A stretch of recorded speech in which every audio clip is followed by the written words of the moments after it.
ఉన్నారండి. ಮತ್ತೊಂದು ಬಾರಿ ಸೇರಿಕೊಂಡಂತ ನಿಮ್ಮೆಲ್ಲರಿಗೂ ಕರ್ತನಾದ ಯೇಸು ಕ್ರಿಸ್ತನಲ್ಲಿ ವಂದನೆಗಳನ್ನು ತಿಳಿಸ್ತಾ ಇದ್ದೇನೆ. మీకున్న ఓపికకు కూడా ఒకసారి వందనాలు తెలియజేస్తున్నాను. ನಿಮಗಿರ್ತಕ್ಕಂಥ ತಾಳ್ಮೆ ಕೂಡ ಮತ್ತೊಂದು ಬಾರಿ ನಾನು ವಂದನೆಗಳನ್ನು ತಿಳಿಸ್ತಾ ಇದ್ದೀನಿ. మనకి 5 గంటలకల్లా ముగించుకున్నామండి. 5 గంటలకల్లా ನಾವು ಮುಗಿಸ್ಕೊಳ್ಳೋಣ. ಪ್ರಿಂಟ್ చేసిన షెడ్యూల్లో 5 గంటల వరకు టైం ఉంది కదా. ಪ್ರಿಂಟ್ ಮಾಡಿದಂತ ಆಜ್ಞಾ ಪಾಂಪ್ಲೆಟ್ ಅಲ್ಲಿ 5 ಗಂಟೆ వరకు ಬರೆಯಬೇಕು. ಆಮೇಲೆ 5 ಗಂಟೆಗೆ ಮುಗಿಸ್ಕೊಳ್ಳೋಣ.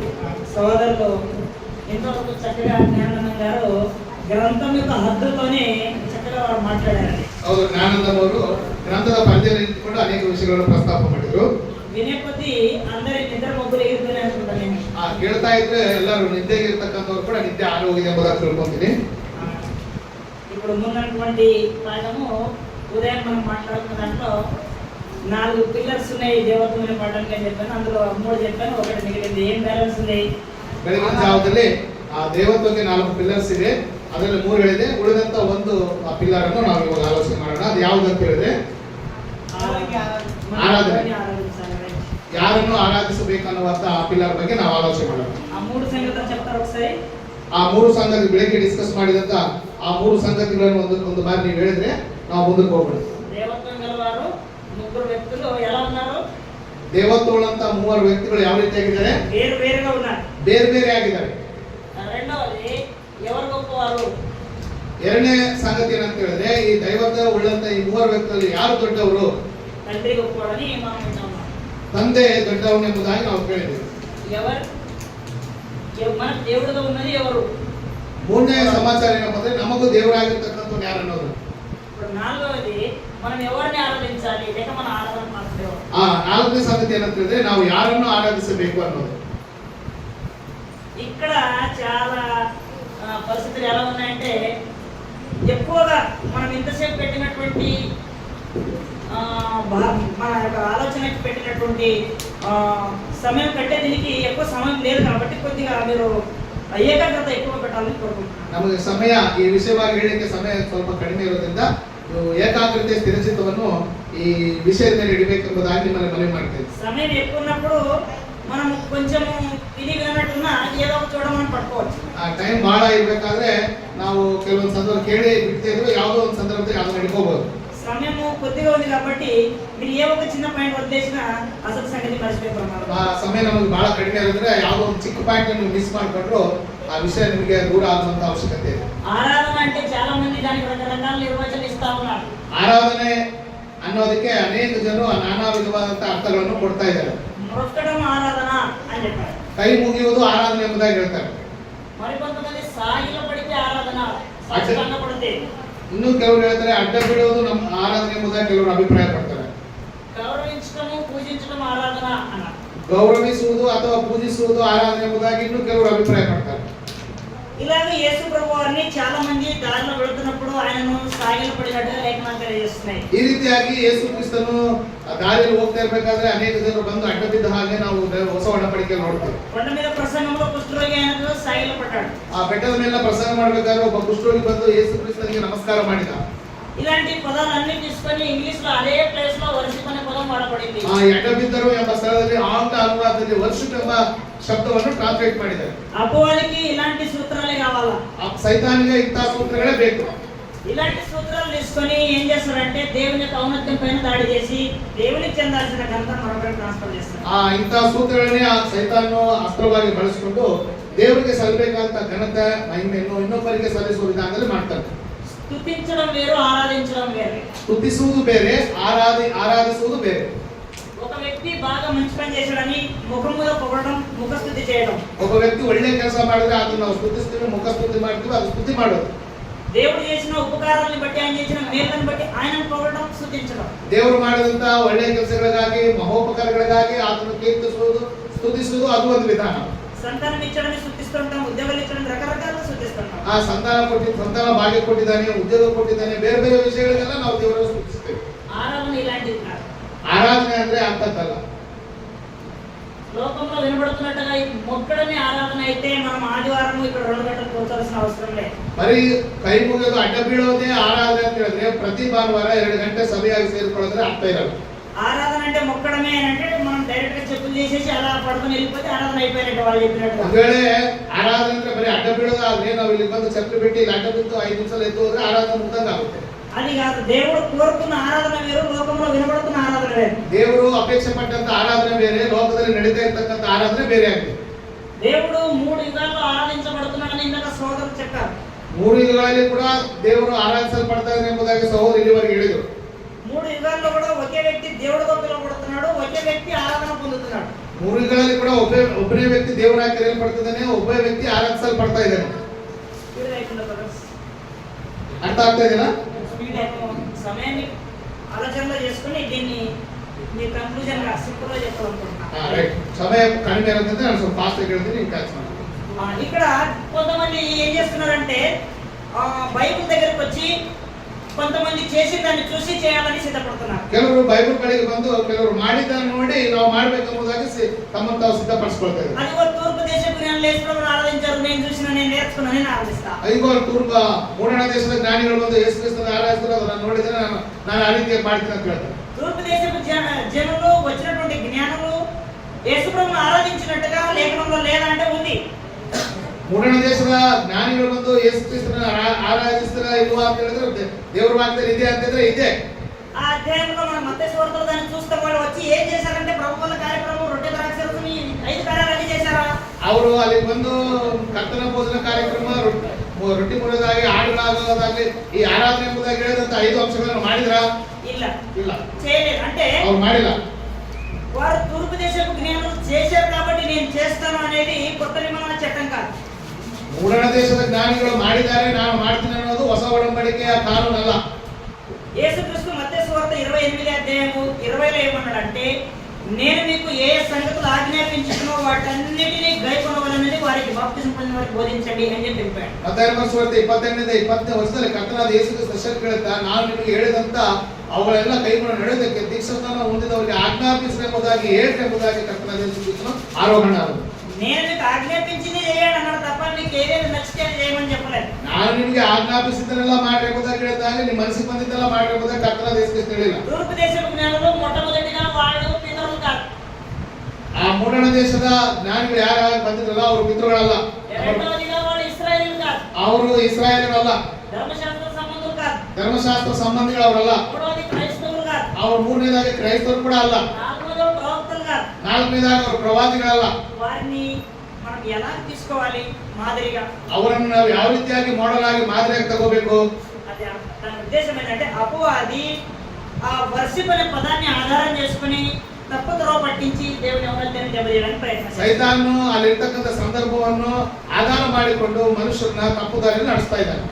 ఇలాగన ఆరాధన అనే పదానికి లోకం ఇస్తున్న నిర్వచనము దేవుని సంకల్పానికి భిన్నంగా ఉంది. ಈ ರೀತಿಯಾಗಿ ಆರಾಧನೆ ಎಂಬ ಪದಕ್ಕೆ ಆ ಲೋಕದಲ್ಲಿರ್ತಕ್ಕಂಥ ಜನರು ಕೊಡ್ತಕ್ಕಂಥ ಅರ್ಥವು ದೇವರ ಸಂಕಲ್ಪಕ್ಕೆ ದೂರವಾಗಿದೆ, ವಿರೋಧವಾಗಿದೆ. ఆరాధన అనేది దేవుడు ఒక ప్రత్యేకమైన సందేశాన్ని గ్రంథంలో ఒక లైన్ లాగా మనకి అది సారాంశంలో వస్తుంది తప్ప ఒక వచనంలో రాదు. ಆರಾಧನೆ ಅನ್ನುವಂಥದ್ದು ದೇವರು ತನ್ನ ಗ್ರಂಥದಲ್ಲಿ ಒಂದು ಗೆರೆ ಹಾಕಿ ಅದರ ಸಾರಾಂಶವನ್ನು ಹೇಳಿದನಾಗ್ಲಿ ಒಂದು ವಚನದಿಂದ ಬರ್ತಕ್ಕಂಥ ಸಂದೇಶ ಅಲ್ಲ. ఆరాధన అనగానే ఒక మాటలో ఒక వచనం ఇది ఆరాధన అని చెప్పడానికి వీల్లేదు. ಆರಾಧನೆ ಕೂಡ ಒಂದು ವಚನ ತೋರಿಸಿ ಒಂದು ಮಾತು ತೋರಿಸಿ ಇಗೋ ಇದೇ ಆರಾಧನೆ ಎಂಬುದಾಗಿ ಹೇಳಿಕ್ಕಾಗಲ್ಲ. ఇప్పుడు నా శరీరాన్ని గురించి మీకు చెప్పాలంటే ఒక ఏలు కట్ చేసి చూపి ఇది నా శరీరం అన్నాడు. ಈಗ ನನ್ನ ದೇಹವನ್ನು ನಿಮಗೆ ತೋರಿಸಬೇಕಂದ್ರೆ ಒಂದು ಬೆರಳನ್ನು ಕಟ್ ಮಾಡಿ ಇದೋ ನನ್ನ ದೇಹ ಅಂತ ತೋರಿಸಲಿಕ್ಕಾಗಲ್ಲ. నా చర్మం మాత్రమే దేహం కాదు. ನನ್ನ ಚರ್ಮವನ್ನು ತೆಗೆದು ಇದೆ ನನ್ನ ದೇಹ ಅಂತ ಹೇಳಿಕ್ಕಾಗಲ್ಲ. రక్తము మాంసము ఎముకలు సపరేట్ గా చేస్తే అది శరీరం కాదు. ನನ್ನ ರಕ್ತ ಮಾಂಸ ಎಲುಬುಗಳನ್ನು ಸಪರೇಟ್ ಮಾಡಿದ್ರೆ ಅದು ನನ್ನ ದೇಹ ಅಲ್ಲ. వాటన్నిటిని కలిపినప్పుడే ఒక మనిషి. ಅವೆಲ್ಲವನ್ನು ಸೇರಿಸಿದ್ರೆ ಒಬ್ಬ ಮನುಷ್ಯನು ఉంటాಗ್ತಾನೆ. ఆరాధన అనేది కూడా అలాగన ఒక సారాంశం అనే ఆ సారాంశం ద్వారా బయటకు వస్తుంది సందేశం. ಆರಾಧನೆ ಅನ್ನೋದು ಕೂಡ ಇಂಥ ಸಂಗತಿಗಳಿಂದ ಕೂಡಿರ್ತಕ್ಕಂಥ ಒಂದು ಸಾರಾಂಶವಾಗಿದೆ. దాన్ని గ్రహించకపోతే మనము ఆదివారం రోజు ఏం చేస్తున్నామో మనకు ఆలోచన చేయాల్సిన అవసరం ఉంటుంది. ಅದು ನಮ್ಗೆ ಅರ್ಥ ಆಗಿಲ್ಲ ಅಂದ್ರೆ ಭಾನುವಾರ ದಿನ ನಾವು ಏನ್ ಮಾಡ್ತಾ ಇದೀವೋ ಅದನ್ನ ನಾವು ಆಲೋಚನೆ ಮಾಡಬೇಕಾದಂತ ಅವಶ್ಯಕತೆ ಇದೆ. అయితే కొంతమంది నేను చూసినప్పుడు ఒక ఆయన అడుగుతా ఉన్నాడు. ನಾನು ಕೆಲವರು ನೋಡಿದಾಗ ಒಬ್ಬ ವ್ಯಕ್ತಿ ಕೇಳ್ತಾ ಇದ್ದಾನೆ. తెలియక అడుగుతా ఉన్నాడు, అన్న నాకు కొన్ని ప్రశ్నలు ఉన్నాయి. ఆరాధన మనము యేసుక్రీస్తుకి ఆరాధన చేయాలో వద్దా అని ప్రశ్న అడిగాడు. ಒಬ್ಬ ಸಹೋದರ ಬಂದು ಸಹೋದರೇ ಯೇಸು ಕ್ರಿಸ್ತನಿಗೆ ನಾವು ಆರಾಧನೆ ಮಾಡಬೇಕಾ ಅಲ್ಲ ಅಂತ ನನ್ನ ಪ್ರಶ್ನೆ ಕೇಳಿದ. ఆ ప్రశ్నకి ఆ వ్యక్తి దేవుని ప్రతినిధిగా ఉన్నాడు. సువార్థికుడు అంటే దేవుని ప్రతినిధి, బోధించేవాడు దేవుని ప్రతినిధి. ಸುವಾರ್ತಿಕರು ಅಂದ್ರೆ ದೇವರ ಸ್ಥಾನದಲ್ಲಿ ನಿಂತ್ಕೊಂಡಿರ್ತಕ್ಕಂಥ ದೇವರ ಪ್ರತಿನಿಧಿ. ఆయన జ్ఞానం నుండి సందేశం రాకుండా పై నుండి గ్రంథం నుండి రావాలి. ಆತನು ತನ್ನ ಜ್ಞಾನದಿಂದ ಸುವಾರ್ತೆ ದೇವರ ವಾಕ್ಯವನ್ನು ಹೇಳಿದೆ, ಮೇಲಿನಿಂದ ಅಂದ್ರೆ ದೇವರ ಚಿತ್ರ ದೇವರ ಗ್ರಂಥದಿಂದ ಬಂದಿದ್ದಾಗಿರ್ಬೇಕು. అయితే ఆయన ఏం చెప్పాడంటే, ಆದ್ರೆ ಆತನ ಏನ್ ಹೇಳಿದಂದ್ರೆ ఆ వ్యక్తి అడిగిన ప్రశ్నకి జ్ఞానాన్ని చూపించుకున్నాడు. ಆ ವ್ಯಕ್ತಿ ಕೇಳಿದಂತ ಪ್ರಶ್ನೆಗೆ ತನ್ನ ಜ್ಞಾನ ಪ್ರದರ್ಶನವನ್ನು ಮಾಡಿದ. నువ్వు ఏ ఆరాధన గురించి అడుగుతున్నావు? ನೀನು ಯಾವ ಆರಾಧನೆ ಬಗ್ಗೆ ಕೇಳ್ತಾ ಇದೀಯಾ? పితరుల ఆరాధన గురించి అడుగుతున్నావా? ಪಿತೃಗಳ ಆರಾಧನೆ ಕುರಿತು ಕೇಳ್ತಾ ಇದೀಯಾ? ధర్మశాస్త్ర ఆరాధన గురించి అడుగుతున్నావా? ಧರ್ಮಶಾಸ್ತ್ರ ಆರಾಧನೆ ಕುರಿತು ಕೇಳ್ತಾ ಇದೀಯಾ? నీవు తూర్పు దేశపు జ్ఞానుల ఆరాధన గురించి అడుగుతున్నావా? ಮೂಡಣ ದೇಶದ ಜ್ಞಾನಿಗಳ ಆರಾಧನೆ ಕುರಿತು ಕೇಳ್ತಾ ಇದೀಯಾ? వ్యర్థారాధన గురించి అడుగుతున్నావా? ವ್ಯರ್ಥ ಆರಾಧನೆ ಬಗ್ಗೆ ಕೇಳ್ತಾ ಇದೀಯಾ? తెలియబడని ఆరాధన గురించి అడుగుతున్నావా? ತಿಳಿಯಲ್ಪಡದ ಆರಾಧನೆ ಬಗ್ಗೆ ಕೇಳ್ತಾ ಇದೀಯಾ? సమరయుల ఆరాధన గురించి అడుగుతున్నావా? ಸಮರದೇವರ ಆರಾಧನೆ ಬಗ್ಗೆ ಕೇಳ್ತಾ ಇದೀಯಾ? కొత్త నిబంధన ఆరాధన గురించి అడుగుతున్నావా? ಹೊಸ ಒಡಂಬಡಿಕೆ ಆರಾಧನೆ ಬಗ್ಗೆ ಕೇಳ್ತಾ ಇದೀಯా? అప్పుడు ఏమైంది? ఆ వ్యక్తికి జవాబు రాక నాకు చాలా సంగతులు తెలియదు, ఈ సోదరునికి మాత్రం చాలా జ్ఞానం ఉందనేది మాత్రం తెలిసిందంటే. ನನಗೆ ಇದ್ರ ಬಗ್ಗೆ ಕ್ಲಾರಿಟಿ ಸಿಕ್ಕಿಲ್ಲ, ಆದ್ರೆ ಈ ವ್ಯಕ್ತಿಗೆ ತುಂಬಾ ಜ್ಞಾನ ಇದೆ ಅನ್ನೋದು ಮಾತ್ರ ಅದಕ್ಕೆ ಗೊತ್ತಾಯ್ತು. అది చూపించుకున్నాడు తప్ప ఆ వ్యక్తికి జవాబు చెప్పలేకపోయాడు. ತನಗಿರ್ತಕ್ಕಂಥ ಜ್ಞಾನವನ್ನು ಆತನ ತೋರ್ಪಡಿಸಿದ್ದಾನೆ ಬಿಟ್ರೆ ಆ ಸಹೋದರ ಕೇಳಿದ ಪ್ರಶ್ನೆಗೆ ನೇರವಾಗಿ ಉತ್ತರ ಸಿಗಲಿಲ್ಲ. మనం ఆరాధన చేసేటప్పుడు, బయలుదేరేటప్పుడు మనం ఎవరిని ఆరాధించాలో ముందుగా మనకు తెలియాలి. మనము ఆరాధించేది ఎవరిని? ನಾವು ಆರಾಧನೆಗೆ ಹೋಗ್ಬೇಕಾದ್ರೆ, ಆರಾಧನೆಗೆ ಸಿದ್ಧರಾಗಬೇಕಾದ್ರೆ ನಾವು ಯಾರನ್ನ ಆರಾಧನೆ ಮಾಡ್ತೀವಿ ಅನ್ನೋದು ನಮ್ಮ ತಲೆಯಲ್ಲಿ ಇರ್ಬೇಕು. ఆరాధించేది ఎవరిని అని మనం ప్రశ్నించుకోవాలా. ನಾನು ಆರಾಧಿಸುತ್ತಿರುವುದು ಯಾರನ್ನು ಎಂಬುದಾಗಿ ನಮ್ಮನ್ನ ನಾವು ಪ್ರಶ್ನೆ ಮಾಡಿಕೊಳ್ಬೇಕು. పితరులు ఎవరిని ఆరాధించారో, ಪಿತೃಗಳು ಯಾರನ್ನ ಆರಾಧಿಸಿದರು, ధర్మశాస్త్ర కాలంలో నిబంధన సంబంధాలు ఎవరిని ఆరాధించారో, ಧರ್ಮಶಾಸ್ತ್ರ ಕಾಲದಲ್ಲಿ ಇರ್ತಕ್ಕಂಥ ಒಡಂಬಡಿಕೆ ಜನರು ಯಾರನ್ನ ಆರಾಧಿಸಿದ್ರು, కొత్త నిబంధనలో ప్రభు ఎవరిని ఆరాధించమన్నాడో, ಹೊಸ ಒಡಂಬಡಿಕೆಯಲ್ಲಿ ಕರ್ತನು ಯಾರನ್ನು ಆರಾಧಿಸಬೇಕೆಂಬುದಾಗಿ ಹೇಳಿದ್ರು, ఆయనను మనం ఆరాధించాలి. ಆತನನ್ನು ನಾವು ಆರಾಧಿಸಬೇಕಾಗಿರ್ತದೆ. కొంతమంది తన భార్యల్ని బాగా పొగిడినప్పుడు నువ్వు నన్ను ఆరాధించకంటారు. ಕೆಲವು ಜನ ಹೆಂಡತಿಯರು ಗಂಡಂದ್ರು ಹೊಗಳಿದಾಗ ನೀನು ನನ್ನ ಆರಾಧಿಸಬೇಡ ಎಂಬುದಾಗಿ ಹೇಳ್ತಾರೆ. ఆరాధించడం అనేది ఎక్కువ ఘనతకి అది సూచిస్తా ఉంది. ಅಂದ್ರೆ ಆರಾಧನೆ ಅಂತಕ್ಕಂಥದ್ದನ್ನು ಜಾಸ್ತಿ ಹೊಗಳಿಕೆ, ಆ ಹೊಗಳಿಕೆಯನ್ನು ಸೂಚಿಸುತ್ತೆ ಎಂಬುದಾಗಿ ಹೇಳ್ಕೊಳ್ತಾರೆ. మనం ఉదయం నుండి దేవుని ఔన్నత్యం అంతా చూసాం. ಬೆಳಿಗ್ಗೆಯಿಂದಲೂ ದೇವರ ಒಂದು ಶ್ರೇಷ್ಠತೆಯನ್ನು ಕುರಿತು ಎಲ್ಲವನ್ನೂ ನಾವು ಆಲೋಚನೆ ಮಾಡಿದ್ದೇವೆ. అవన్నీ ఎవరికి సొంతమో ఆయనను మనము ఆ లేఖనానుసారంగా ఎరగాలి. ముందుగా ಅವೆಲ್ಲ ಯಾರು ಸ್ವಂತವಾಗಿವೋ ಆ ದೇವರನ್ನು ಲೇಖನಗಳ ಪ್ರಕಾರ ನಾವು ಅರಿಬೇಕಾದಂತ ಅವಶ್ಯಕತೆ ಇದೆ. నేను ఆరాధించే దేవుడు అద్వితీయుడైనాడు. ನಾನು ಆರಾಧಿಸುವಂತ ದೇವರು ಅದ್ವಿತೀಯನಾಗಿರ್ಬೇಕು. ఆయనకు సమానుడు ఎవరు లేరు. ಆತನಿಗೆ ಸರಿಸಮಾನಾದವನು ಯಾರು ಇಲ್ಲ. ఆదివారం నేను ఆరాధించడానికి వెళ్తున్నాను, ಆ ಭಾನುವಾರ ದಿನ ನಾನು ಆರಾಧಿಸಕ್ಕೆ ಹೋಗ್ತಾ ಇದ್ದೀನಿ అని చెప్పి ఆరాధనకు వచ్చిన తర్వాత మనం ఏం చేస్తాము? ಆರಾಧನೆಗೆ ಆರಾಧನೆಗೆ ಬಂದ ನಂತರ ನಾವೇನ್ ಮಾಡ್ತೀವಿ? మా యొక్క మనసు, మా ఆలోచన ఇంటిపైన వర్షం వస్తుంది, బట్టలు ఆరేసినా ఏం చేయాలి? ನಮ್ಮ ಆಲೋಚನೆ ಮನೆ ಮೇಲೆ ಇರುತ್ತೆ, ಮಳೆ ಬರ್ತಾ ಇದೆ, ಬಟ್ಟೆ ಹಾಕಿದ್ರೆ ಏನ್ ಮಾಡ್ಬೇಕು? పూర్ణ హృదయంతో, పూర్ణ మనసుతో, పూర్ణ ఆత్మతో, పూర్ణ బలంతో, పూర్ణ జ్ఞానంతో ఆరాధన జరగడం లేదు అక్కడ. ಪೂರ್ಣ ವಿವೇಕದಿಂದಲೂ, ಪೂರ್ಣ ಜ್ಞಾನದಿಂದಲೂ, ಪೂರ್ಣ ಬುದ್ಧಿಯಿಂದಲೂ, ಪೂರ್ಣ ಮನಸ್ಸಿನಿಂದಲೂ, ಪೂರ್ಣ ಹೃದಯದಿಂದಲೂ ಅಲ್ಲಿ ಆರಾಧನೆ ನಡೀತಾ ಇಲ್ಲ. కొంత ఇంటి వైపు ఉంది హృదయము, కొంత ఇక్కడ ఉంది. ಸ್ವಲ್ಪ ಭಾಗ ಹೃದಯ, ಮನಸ್ಸು ಮನೆ ಮೇಲಿದೆ, ಅರ್ಧ ಹೃದಯ ಮಾತ್ರ ಇಲ್ಲಿದೆ.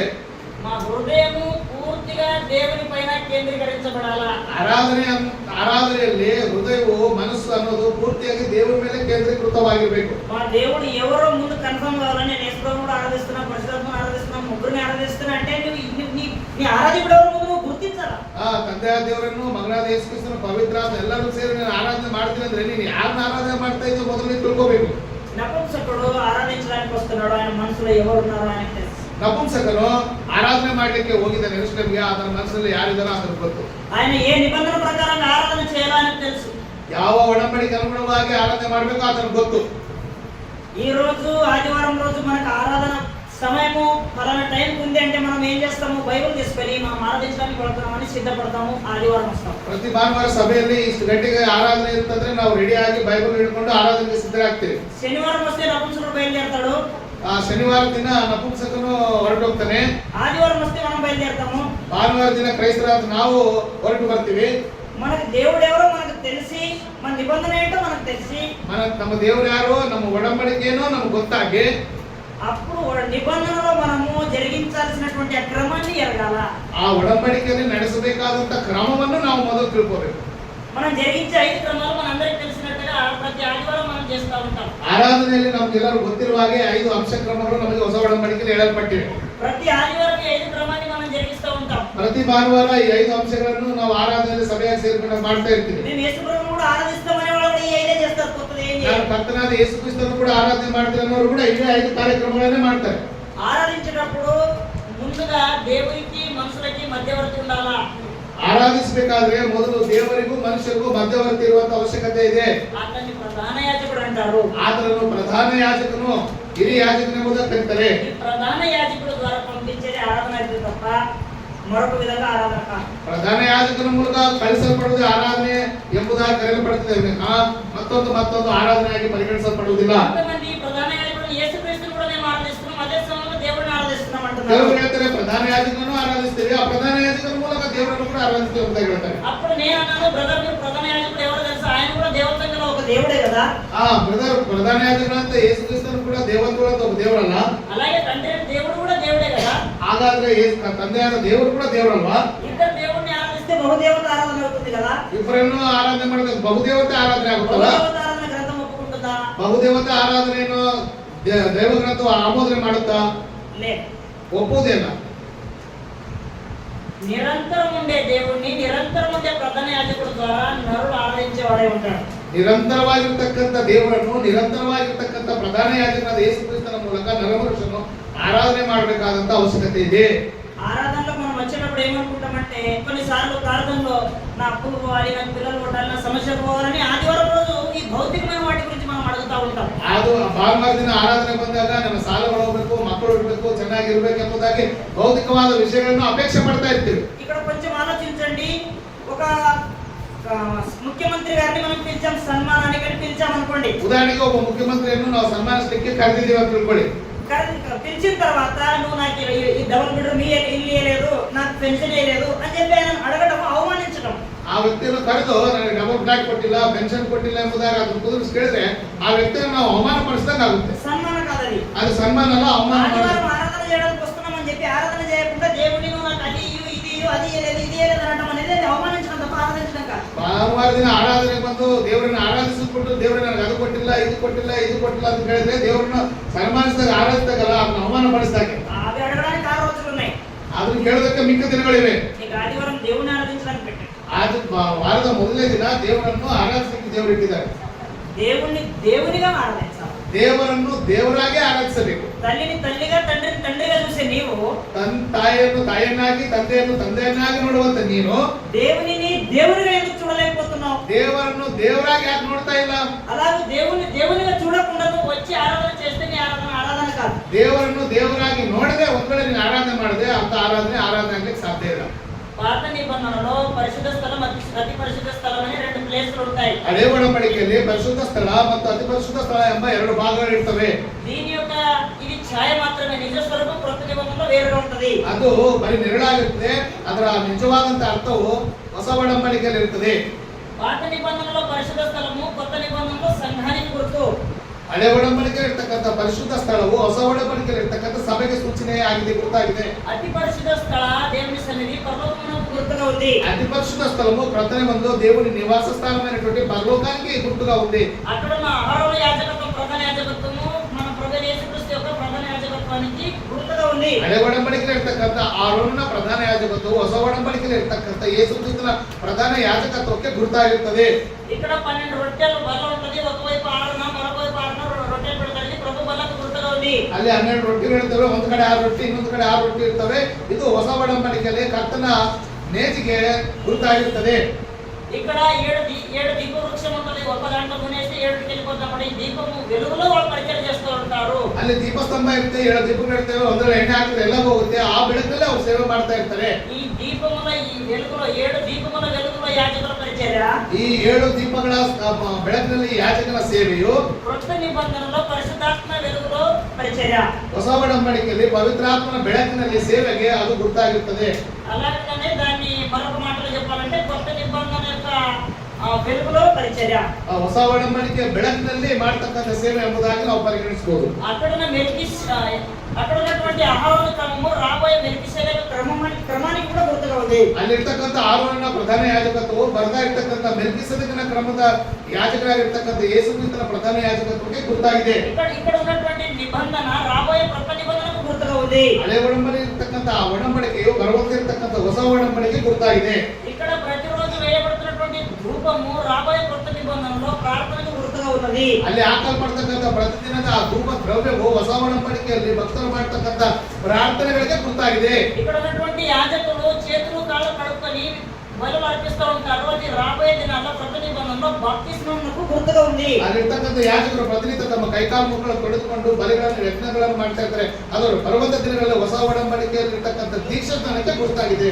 ఇక్కడ వారు అర్పించేటువంటి గొర్రె బలి పశువు ఏదైతే ఉందో అది రాబోయే రోజుల్లో దేవుని బలి పిల్లకు గుర్తుగా ఉంది. ಅಲ್ಲಿ ಅವರು ಅರ್ಪಣೆ ಮಾಡ್ತಕ್ಕಂಥ ಕುರಿ ಮೇಕೆ ಆ ಬಲಿಗಳು ಬರ್ತಾ ಇರ್ತಕ್ಕಂಥ ಹೊಸ ಒಡಂಬಡಿಕೆಯಲ್ಲಿ ಕ್ರಿಸ್ತನ ಬಲಿಗೆ ಅವು ಗುರುತಾಗಿರ್ತವೆ. ఇక్కడ ఉన్నటువంటి నిబంధన మందసము దేవుని సన్నిధికి గుర్తుగా ఉంది. ಅಲ್ಲಿರ್ತಕ್ಕಂಥ ನೀವು ಒಡಂಬಡಿಕೆ ಮಂಜೂಷವು ಹೊಸ ಒಡಂಬಡಿಕೆಗೆ ಗುರುತಾಗಿದೆ.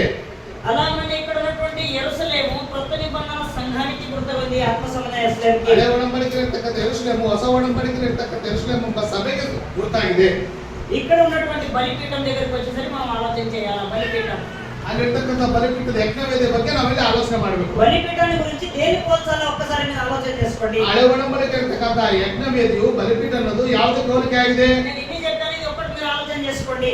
ನಾನು ಇಷ್ಟೆಲ್ಲ ಹೇಳಿದೀನಿ, ಆ ಯಜ್ಞವೇದಿಯನ್ನು ಕುರಿತು ನೀವು ಆಲೋಚನೆ ಮಾಡ್ಕೊಳ್ಳಿ. ఈ బలిపీఠము శిలువ గుర్తని కొంతమంది అంటున్నారు. ಈ ಯಜ್ಞವೇದಿಯು ಕೆಲವು ಜನ ಹೇಳ್ತಾರೆ ಅದು ಶಿಲುಬೆಗೆ ಗುರುತು ಎಂಬುದಾಗಿ ಹೇಳ್ತಾರೆ.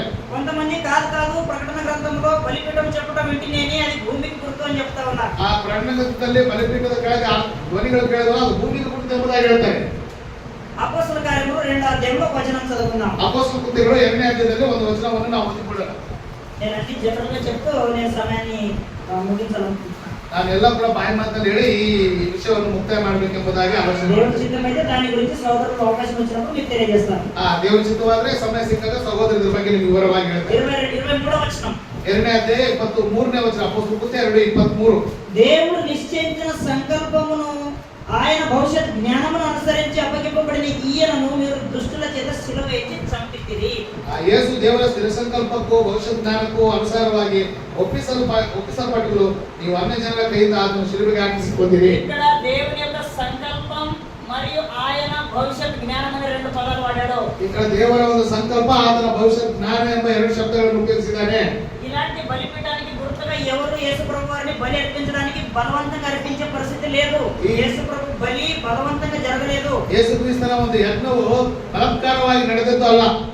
ఈ యొక్క బలిపీఠం ఏదైతే ఉందో ఇది దేవుని యొక్క అనాది సంకల్పము, ఆయన భవిష్యత్ జ్ఞానం నుండి క్రీస్తు బలి ఏర్పాటైంది తప్ప దానికి ఎలాంటి గుర్తులు లేవు. ಈ ಯಜ್ಞವೇದಿಯು ದೇವರ ಸ್ಥಿರ ಸಂಕಲ್ಪ, ಆತನ ಭವಿಷ್ಯತ್ ಜ್ಞಾನದ ಪ್ರಕಾರ ಕ್ರಿಸ್ತನನ್ನು ಶಿಲುಬೆಗೆ ಏರಿಸಿದ್ದಾರೆ ಬಿಟ್ಟರೆ ಅದಕ್ಕೆ ಯಾವುದೇ ರೀತಿಯಾದ ಗುರುತಿಲ್ಲ.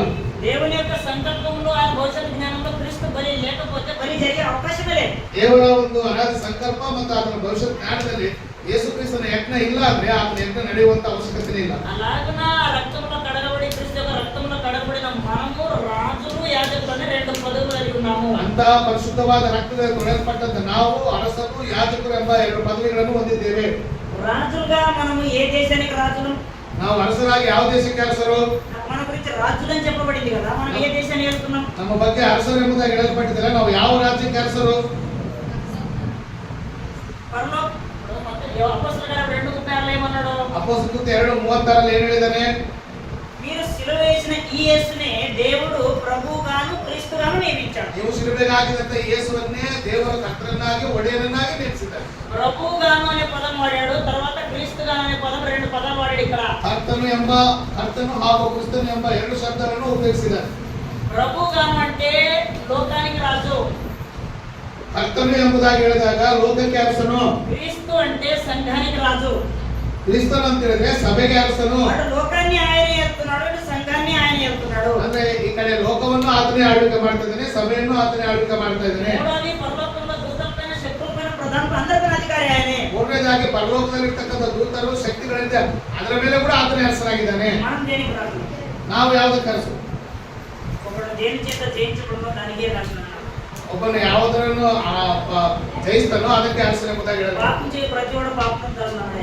ಪಾಪವನ್ನು ಮಾಡುವ ಪ್ರತಿಯೊಬ್ಬನು ಪಾಪಕ್ಕೆ ದಾಸನು ಗುಲಾಮ ಎಂಬುದಾಗಿ ಹೇಳಿದ್ದಾನೆ. మనము దేనికి రాజులం అంటే పాపం పైన రాజులం. ನಾವು ಯಾವುದಕ್ಕೆ ಅರಸರಂದ್ರೆ ಪಾಪದ ಮೇಲೆ ನಾವು ದೊರೆಗಳಾಗಿದ್ದೇವೆ. పాపం మనల్ని ఓడించిందా మేము దాసులము అది రాజ్యం. ಪಾಪವು ನಮ್ಮನ್ನು ಸೋಲಿಸಿದ್ದಾರೆ, ನಾವು ಅದಕ್ಕೆ ಗುಲಾಮರಾಗ್ತೀವಿ, ನಾವು ಅದಕ್ಕೆ ದಾಸರಾಗ್ತೀವಿ. ఒకవేళ పాపాన్ని మనం ఓడిస్తే మన కంటకుండా బ్రతికితే మనం రాజులం.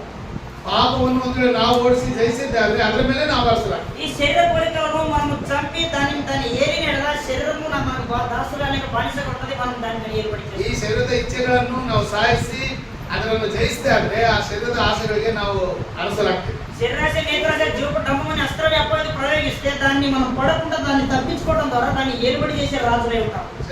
ಶರೀರಾಶೆ ಕಣ್ಣಿನಾಶೆ ಈ ಬದುಕುಬಾಣೆ ಡಂಬ ಎಂಬ ಈ ಅಸ್ತ್ರಗಳನ್ನು ಸೈತಾನ ಉಪಯೋಗಿಸಿದಾಗ ಅವುಗಳನ್ನು ಜಯಿಸಿದಾಗ ಅವುಗಳನ್ನು ಜಯಿಸಿ ನಾವು ಅರಸರಂತೆ ಕಾಣ್ತೀವಿ. అలాగనే మనం ఆత్మ సంబంధమైన పరిపాలన చేసే రాజులో పెట్టాడు. ಆ ವಿಧವಾಗಿ ಆತ್ಮ ಸಂಬಂಧವಾಗಿ ಆಳ್ವಿಕೆ ಮಾಡತಕ್ಕಂತ ಅರಸರನ್ನಾಗಿ ದೇವರು ನಮ್ಮನ್ನು ಏರ್ಪಾటు ಮಾಡಿದ್ದಾರೆ. మందిరంలో మనము యాజకులుగా ఉండి ఆరాధన చేస్తున్నాం. ಈಗ ಯಾಜಕರಾಗಿ ಮಂದಿರದಲ್ಲಿ ಇದ್ದುಕೊಂಡು ದೇವರನ್ನ ಆರಾಧನೆ ಮಾಡ್ತಾ ಇದ್ದೀವಿ. మొట్టమొదటిగా మనం ఇస్తున్న మొదటి బలి, రెండవ బలి, మూడవ బలి, 4 బలులను మనం ఆలోచన చేస్తాం. ಈಗ ನಾವು ಕೊಡ್ತಾ ಇರ್ತಕ್ಕಂಥ 4 ಬಲಿಗಳನ್ನು ಆಲೋಚನೆ ಮಾಡ್ತೀವಿ. మొదటిది 5 బలుల గురించి మనం ఆలోచన చేస్తాం. 5 ಬಲಿಗಳ ಯಜ್ಞಗಳನ್ನು ಕುರಿತು ನಾವು ಆಲೋಚನೆ ಮಾಡ್ತೀವಿ. రోమీయులకు 12వ అధ్యాయం మొదటి వచనంలో ರೋಮಾಪುರದವರು ಬರೆದ ಪತ್ರಿಕೆ 12ನೇ ಅಧ್ಯಾಯ 1ನೇ ವಚನವನ್ನು ನಾವು సజీవ యాగముగా మీ శరీరం అన్నాడు. ಸಜೀವ ಯಜ್ಞವಾಗಿ ನಿಮ್ಮ ದೇಹವನ್ನು ಎಂಬುದಾಗಿ ಹೇಳಿದ್ದೇನೆ. యాగం అంటే బలి. ಯಾಗ ಅಂತ ಹೇಳಿದ್ರೆ ಯಜ್ಞ. ఆత్మ సంబంధంగా మనం యాజకులుగా ఉండి బలులు అర్పిస్తున్నాం. ಆತ್ಮ ಸಂಬಂಧವಾದ ಯಾಜಕರಾಗಿದ್ದುಕೊಂಡು ನಾವು ಯಜ್ಞಗಳನ್ನು ಅರ್ಪಣೆ ಮಾಡ್ತಾ ಇದ್ದೀವಿ. కాబట్టి బైబిల్లో 2 రకాల ఆరాధన ఉంది. ಸತ್ಯವೇದದಲ್ಲಿ 2 ವಿಧವಾದ ಆರಾಧನೆಗಳಿವೆ. ఒకటి సంఘముతో ఆరాధన, సంఘముతో కలిసి చేసే ఆరాధన. ಸಭೆಯೊಂದಿಗೆ ಸೇರಿ ಮಾಡತಕ್ಕಂತ ಆರಾಧನೆ. అదే విధంగా వ్యక్తిగతంగా చేసే జీవిత ఆరాధన. ವೈಯಕ್ತಿಕವಾಗಿ ಮಾಡತಕ್ಕಂತ ಜೀವಿತ ಆರಾಧನೆ ಹೊಂದಿದೆ.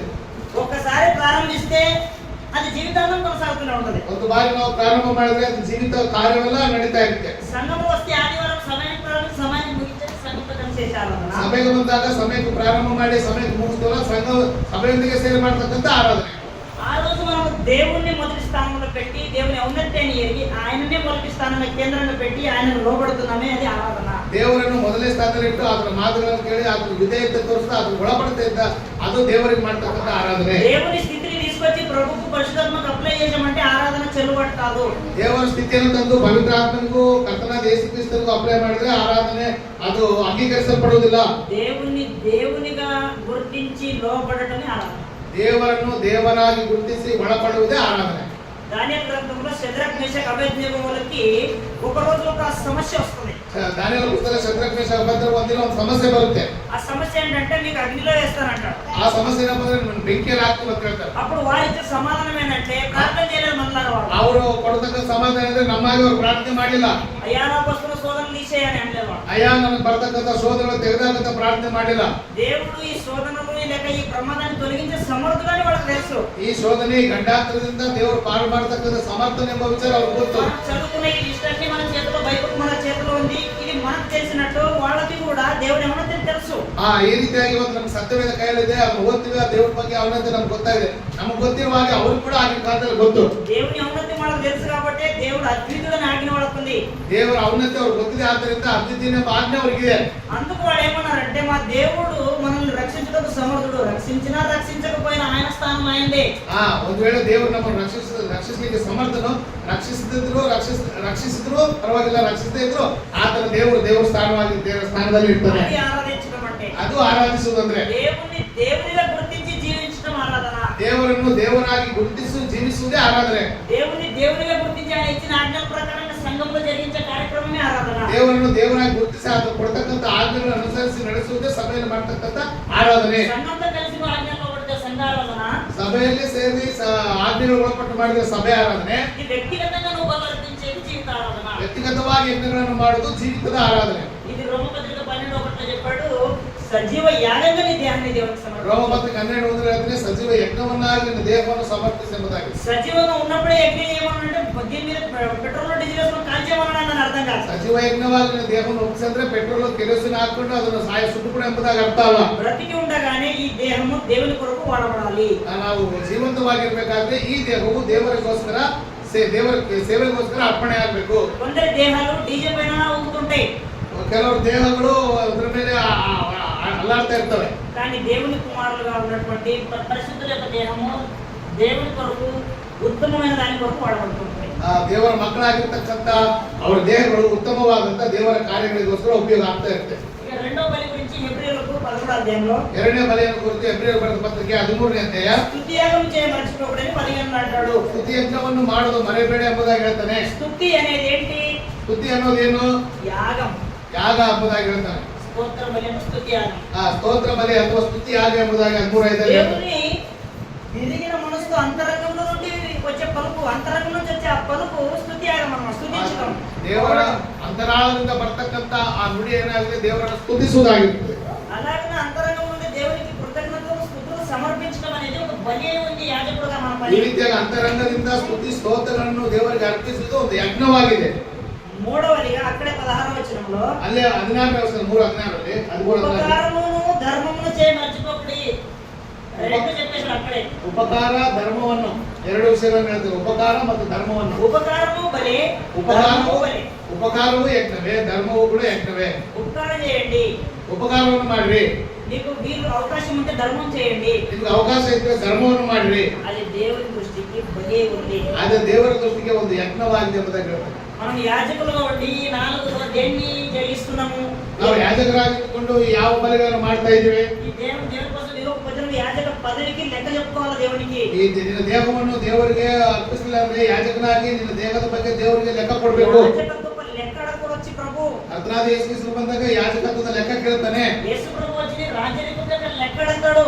ಯೇಸು ಕ್ರಿಸ್ತನು ಬಂದಾಗ ಅರಸತ್ವದ ಲೆಕ್ಕವನ್ನು ಕೇಳ್ತಾನೆ. బెల్షస్సర్ అనే వ్యక్తి నెబుకద్నెజర్ యొక్క మనవడు, కుమారుడు ఎవరి మీద మనవడిని త్రాసులో పెట్టి తూచితే తక్కువ కనబడ్డాడట. ಆ ನೆಬೂಕದ್ನೆಚ್ಚರ ಮೊಮ್ಮಗನಾದಂತ ಆ ಬೆಲ್ಷಚ್ಚರನ ತಕ್ಕಡಿಯಲ್ಲಿ ಇಟ್ಟು ತೂಕ ಮಾಡಿದ ಕಡಿಮೆ ಕಣ್ಣಂತೆ. త్రాసులో పెట్టి తూచడం అంటే ఆయనకి ఇచ్చిన ఆజ్ఞ ప్రకారంగా ఉన్నాడో లేదని కొలిచాడట. ಆ ತಕ್ಕಡಿಯಲ್ಲಿ ತೂಕ ಮಾಡೋದಂದ್ರೆ ನಾವು ಕೊಟ್ಟಂತ ಆಜ್ಞೆಗಳ ಪ್ರಕಾರ ಇದನ್ನ ಇಲ್ಲ ಅಂತ ಅಳತೆ ಮಾಡೋದು. అప్పుడు బెల్షస్సర్ తక్కువ కనబడ్డాడు.